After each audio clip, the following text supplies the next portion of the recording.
பரபரப்பையும் பேரதிர்ச்சியையும் ஏற்படுத்திய முக்கொலை தொடர்பான பிரதான சந்தேக நபர் குமாரசாமி பிரசாந்த் கொழும்பு பிரதான நீதிவான் நீதிமன்றில் இன்று சனிக்கிழமை ஆஜர்படுத்தப்பட்டார். இவரை எதிர்வரும் 28ஆம் தேதி வரை விளக்கமறியலில் வைக்குமாறு பதில் நீதிவான் புஞ்சிஹேவா உத்தரவிட்டார்.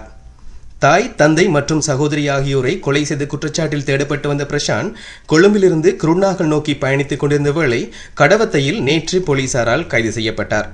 இந்த சந்தேக நபரை வெள்ளவத்தை போலீசார் இன்று பிற்பகல் நீதிமன்றில் ஆஜர்படுத்தினர். சந்தேக நபர் மன உளைச்சலின் காரணமாகவே இந்த கொலையை செய்திருக்கக்கூடும் என தாம் சந்தேகிப்பதாக போலீசார் மன்றுக்கு தெரிவித்தனர். தாய், தந்தை, சகோதரி ஆகிய மூவரையும் தானே கொலை செய்ததாக சாட்சியம் அளித்த பிரசாந்த் கடன் பிரச்சனையை கொலை செய்வதற்கு காரணம் எனவும் தெரிவித்தார்.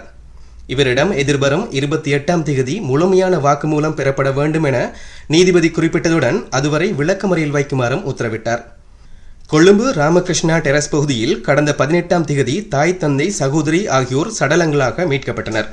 பத்தனை போலீஸ் பிரிவுக்குட்பட்ட ராணியப்பு தோட்டத்தைச் சேர்ந்த இவர்கள் மூவரையும் சந்தேக நபரான பிரசாந்த் கொழும்புக்கு அழைத்து வந்தமையினாலும் அவர்களை சடலங்களாக மீட்கப்பட்ட பின்னர் பிரசாந்த் தலைமறைவான காரணத்தினாலும் போலீசார் இவரை தேடும் பணியில் தீவிரமாக ஈடுபட்டு வந்தமை குறிப்பிடத்தக்கது.